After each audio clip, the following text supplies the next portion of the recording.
Hi students, Mrs. Nice again. Woohoo! We are on the last section for chapter 27, The Renaissance Begins. This section is called The Growth of Humanism. So here it is. Once again, let's look at the questions first for 27.5.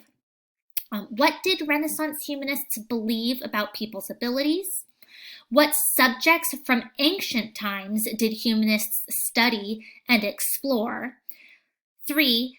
How did the Renaissance humanists' beliefs sometimes conflict with those of the Catholic Church? And then 4, just like the last two slides, identify the primary factor from the section that led to the start of the Renaissance and provide at least 2 supporting details that further explain how this led to the rebirth of classical culture. Again, my hint, the title of the section should be the primary factor for right here. All right, let's start reading. The growth of humanism. The interest in learning during the Renaissance was spurred on by humanism. This way of thinking sought to balance religious faith with an emphasis on individual dignity and an interest in nature and human society. I think somewhere on this page they define humanist. Let me find it. Here it is. Humanism. It is a philosophy that tries to balance religious faith with an emphasis on individual dignity and an interest in nature and human society. So kind of the same definition that they gave up here as well. So during the Renaissance, or before the Renaissance, this philosophy of humanism starts, and it's this kind of new way of thinking where, yes, they are still religious and humanists are still Christian, but they also believe in the value of the individual, and they also have an interest in nature. Continuing. Humanism first arose in Italy as a result of the renewed interest in classical culture. Many early humanists eagerly hunted for ancient Greek and Roman books, coins, and other artifacts that could help them learn about the classical world. One of the first humanists was an Italian poet named Francesco Petrarch. Petrarch especially loved old books. He searched for them all over Europe and encouraged his friends to bring him any they found. Eventually, he created a large collection of ancient Latin and Greek texts, which he made available to other scholars. Scholars from all over Europe traveled to Italy to learn about the new humanist ideas inspired by classical culture. They studied such subjects as art, architecture, government, and language. They read classical history and poetry. That's definitely an answer to one of the questions. They began to ask probing questions. What did classical artists find most beautiful about the human body? How did the Romans construct their buildings? In their studies of classical culture, humanists discovered a new way of looking at life. They began to create a philosophy based on the importance and dignity of each individual. Humanists believed that all people have the ability to control their own lives and achieve greatness. In education, they stressed the study of the humanities, a group of subjects that focused on human life and culture. These subjects include grammar, rhetoric, which is the study of persuasive language, history, poetry, and ethics, which is the study of moral values and behavior. And over here again, you could see a little definition of humanities, collectively areas of study that focus on human life and culture, such as history, literature, and ethics. Just so you know, if you go to college one day, oftentimes the major that you're in, like if you're a history major, then you're in a humanities major, and there's normally like a humanities building where they have a lot of the history classes or a lot of the grammar, English type classes. So this term humanities, you hear it used all the time. Humanists tried to put ancient ideas into practice. Architects, for example, studied Greek and Roman ruins. They designed buildings with pillars, arches, and courtyards like those of classical buildings. The humanists did not simply imitate classical achievements. They tried to improve on the work of the ancient Greeks and Romans. In universities, scholars began to teach methods of observation and experimentation. Renaissance scientists proposed new ideas about the stars and planets. Artists and students of medicine closely studied human anatomy.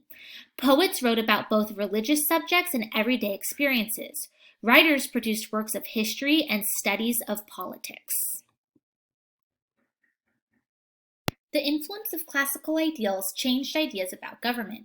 Humanists separated the state and its right to rule from the church. In doing so, they helped lay the foundation for modern thinking about politics and government. So this is a super important point here. Humanists said, okay, yes, there's a church, but then the government is separate, and the government's right to rule is separate from the church, which is what the United States is founded on. Humanist ideals also changed people's thinking about social standing. In feudal times, people were born into a certain status in society. If someone was born a peasant, he or she would always have less status than a noble. In general, Renaissance thinkers prized individual achievement more than a person's class or family. This emphasis on individualism was an enormous shift from medieval thinking. And individualism is the belief in the importance of an individual's achievements and dignity. So it's going from, if you're born into the noble class, you're better, and if you're a peasant, you'll never be anything. And individualism instead focuses on the individual and their own achievements. The humanists' new ideas sometimes brought them into conflict with the Catholic Church. The Church taught that laws were made by God and that those who broke them were sinful. It encouraged people to follow its teachings without question to save their souls. For the Church, life after death was more important than life on earth.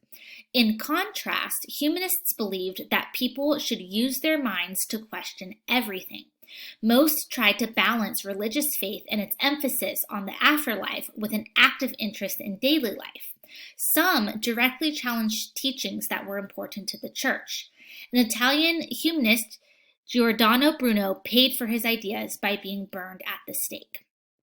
So, humanists were Christian, but they sometimes came into conflict with the Catholic Church because, again, the Catholic Church taught at that time, just listen to us, listen to what we say, listen to these teachings, and if you break the laws, then you're sinful, and follow our teachings and you will be saved. Whereas the humanists, they were like, well, question everything. And questioning everything sometimes included questioning the church. So you could see how some humanists and the Catholic Church would get into conflict over that. All right, so go ahead and answer the questions. Go ahead and pause the video, and then I will read the chapter summary. All right, chapter summary. In this chapter, you explored the beginnings of the period in Europe that followed the Middle Ages, called the Renaissance. What was the Renaissance? The Renaissance was a flowering of art and learning that was inspired by a rediscovery of the classical cultures of Greece and Rome. It began in Italy around 1300 and spread throughout Europe, lasting to the early 1600s. The growth of trade and commerce. Italy's location made it a perfect crossroads for trade between Europe and Asia, which began to increase at this time. This growth of trade and commerce created prosperous cities and classes of people with enough wealth to support education and the arts. The influence of Italian city-states. The developing wealth and power of the individual Italian city-states helped to promote and spread Renaissance ideas. Civic leaders and wealthy private individuals paid for new works of art and built new centers of learning. The growth of humanism. The new philosophy of humanism spurred interest in learning and fresh ways of thinking. Humanists such as Francesco Petrarch sought to balance religious faith with an emphasis on individualism, the workings of the natural world and human society. They sought to separate the workings of government from the church. So if we ask ourselves, okay, what helped the Renaissance happen? We could say it was these things. 3 things that contributed to the start of the Renaissance were the growth of trade and commerce, the influence of Italian city-states, and the growth of humanism. And each of these little paragraphs gives you some more information about how they helped start the Renaissance. All right, good job. You're done with the chapter.